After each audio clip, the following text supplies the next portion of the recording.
Hey everyone, Actorios here. Today we're going to continue on with the finale of Ape Quest. As you guys may or may not have noticed, I am using my other save file. Plus, I did find the other Ape team member. Apparently, he only shows up after you beat the game, much like the Ape Technan. So pretty much it doesn't make sense. And he usually stands right there by that point right there. Anyway, let's take this random traveler and man, I can't speak today. Let's take on this stupid random traveler and go on to the Apetron Red. I say stupid because of the fact that he obviously does not know how to fight an Apetron member. He needs to just travel with me just to see me fail. He reminds me of Yellowfish at times. Gee, surprisingly this is an easy route. All I'm doing is just walking through a red route, doing almost nothing. Almost. Crap, it's on normal, I forgot. I'll speed up the text later. Nah, I just felt that on purpose because I didn't need that to go on. There we go. Probably not the best time to save since I'm not even there yet, but just in case the game might crash. Trust me, it happens very occasionally, which scares me. Alright. Enough of that awesome music. And now here it is, the final mission of the game. And I realized I did not heal on my HP, but I only lost very few. To think you'd get this far. Let's see what you're made of by tearing you apart with these fists. This is going to be basically an endurance round right here. First off, you have to fight Apetron Red.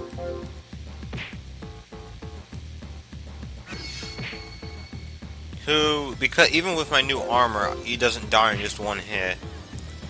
He dies in a few, but he doesn't die in just one or two. Maybe when I'm lucky, I'd probably kill him in two, but I killed him in three.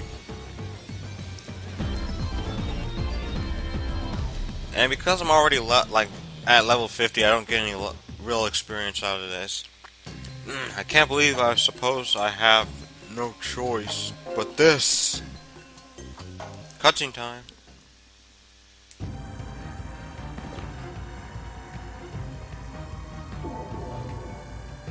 Wait, what? Oh, don't tell me I have to fight all three of them at once.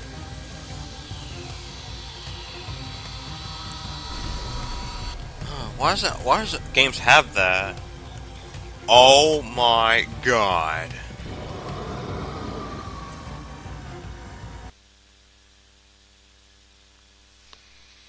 Come, I must return the favor of all the pain you've given so far.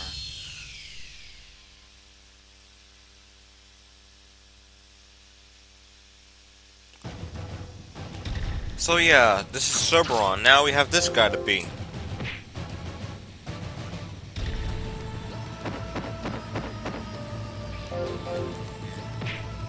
Which, fortunately, because he's paralyzed, I can dodge his attacks much easier. And he only does one anyway, so there's almost no point in dodging it, since he's gonna die in 3 hits again. And that's it for Cerberon. Look how much experience you'd get if this was like your first time playing through this, without leveling up. Impossible. This isn't good.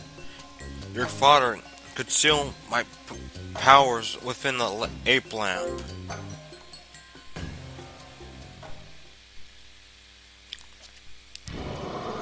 So yeah, now they're dead. But the essence isn't.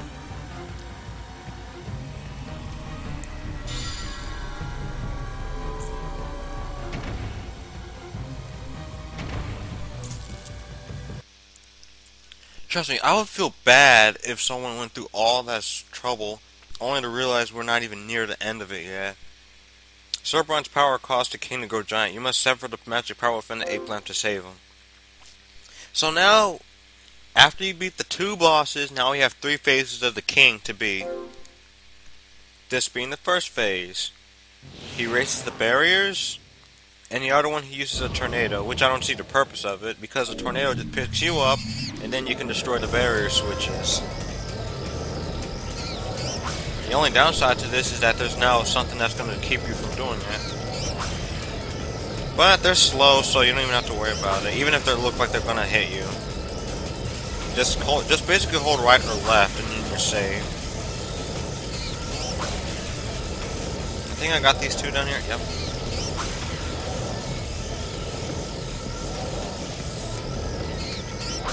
Alright, one more. I think I saw someone.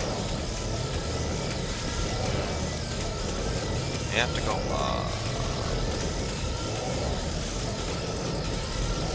Don't worry, by the way, there's no time limit either, so you don't have to worry about too much about the... I swear I didn't... Oh.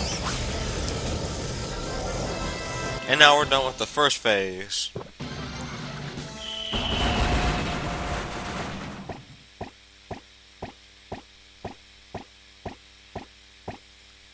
Oh my god, that was scary. I thought he was gonna go in there. Whew. And now the second part, where we have to climb up the king. As we mentioned before, we have to go to the ape lamp, but the only way to do that is to fight him down.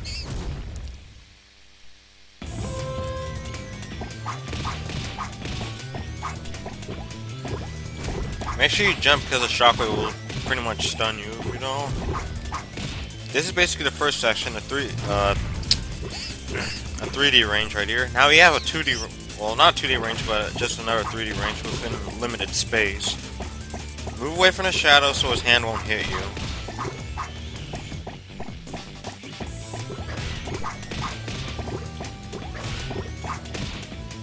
And now the third part, which pretty much is 2D.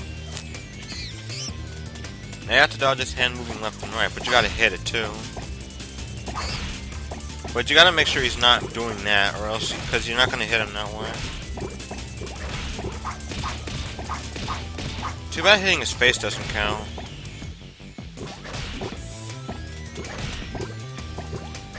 Always stand in the middle because he's gonna fake you out like that.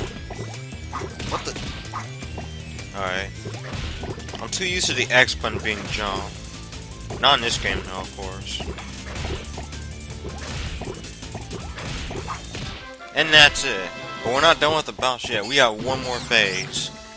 And then we're pretty much done with the game. Which is, ironically, endgame. Fetter the Ape Land. You finally make it to the Ape Land, but the magic blast fires still pack a walla. Blast about all the worlds you got and put an end to the long, hard battle you've waged. Now, imagine the fact that you had... Now, this is actually kind of difficult if this is your first time playing. Because imagine the fact that... remember, the fact you have to use all this while you have the same health.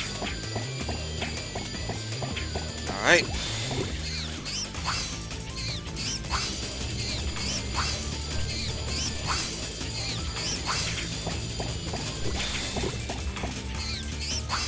I gotta get a clear shot somewhere.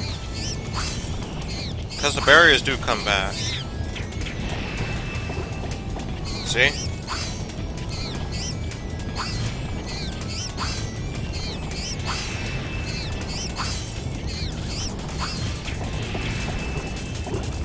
Where did the random stones come from? This is his all-powerful attack, but it won't kill you in one hit. That's something I think. It's just really hard to time. And it does take away a good amount of your HP though.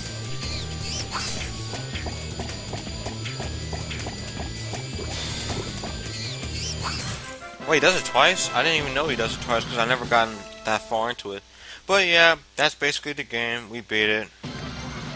And now we get the cutscene.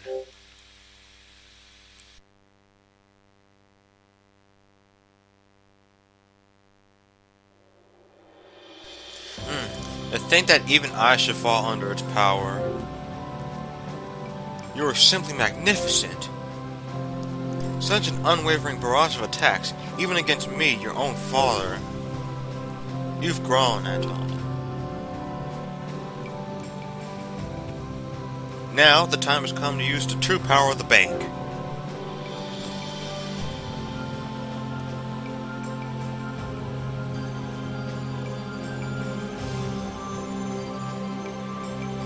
By the way, that's the spectral bank, but it's turned into the seal banana this whole time.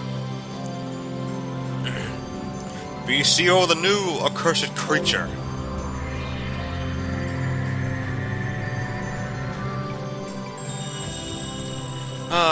A nice ending to this game, don't you think? only to do it all over again. So yep, that's it. That's Ape Quest for the Sony PSP, and man, was that fun. I will admit that it does kind of suck that you can only get the prologue for free, but the rest of the chapters you have to pay for. But nonetheless, or not nonetheless, but nevertheless, this exclusive was actually kind of fun to play. With the mini games and all, the whole story of it, the quests, the way to level up, the chips system, the dungeons. Well, that's pretty much everything in the game. Especially the music, like, oh my god. What you hear now is the prologue music. At this point in the game, you can only hear from the credits, or if someone finally uploads the OST of the game on YouTube, but that's off the game, so that doesn't count. Anyway, what you see there is basically, I forgot what the word is. It's not monolith, but, it's basically a stone writing, which, some of you may or may not notice, this is actually from Ape Escape Pumpkin Primes for the PS2. Yeah, which is another awesome game, by the way.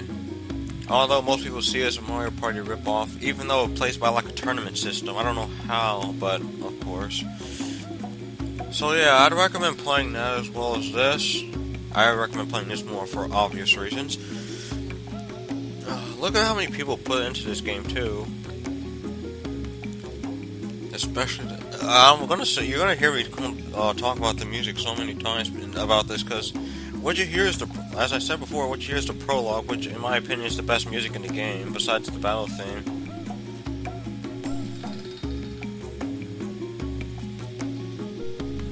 You hear that? You can't tell me that does not sound awesome. Well, you could, but then you just be trolling. Global platform from senior director. The only problem with this is that if you actually do bother to read the credits, you have to keep pausing it if you're watching this on the video, because while I'm doing this, I can't read it fast enough when there's more than one person.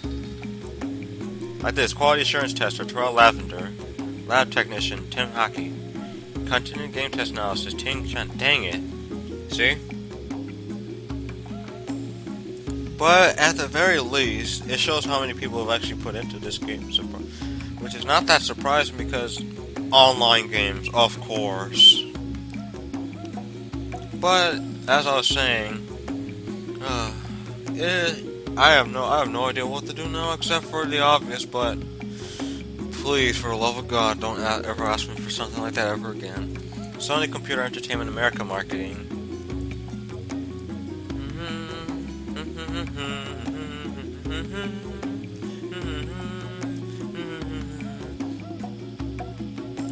Anyway, surprisingly, I don't know what to do after this, besides what I have to do next. Please don't remind me.